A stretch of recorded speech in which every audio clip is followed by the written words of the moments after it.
Welcome to the cover letter tutorial.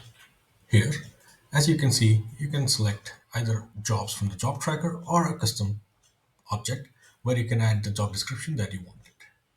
In the job tracker jobs, you can also add custom data if you want to add it. You can easily select the CVs that you created as per your jobs, and you can choose to have specific keywords or skills that you want to include in your cover letter.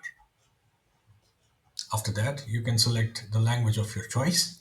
In our case, we are selecting English and trying to generate a cover letter based on that.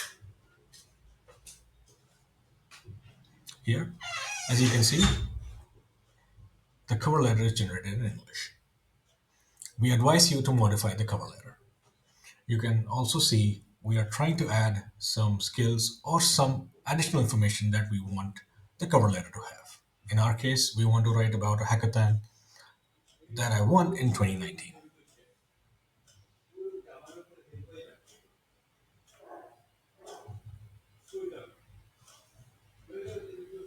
Now I'm trying to search if the hackathon is even added or not.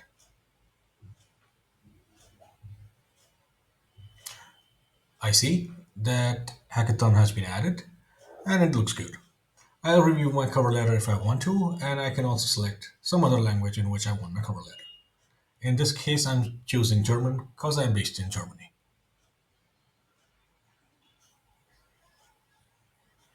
Okay, the cover letter is generated.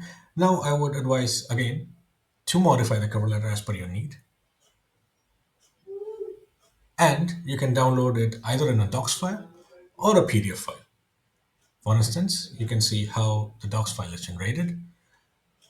We don't have any headers here. It's just a plain cover letter. You can modify it as you want.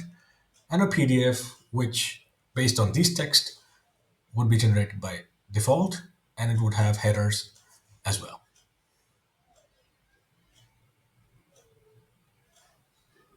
That is all for cover letter. Thank you so much.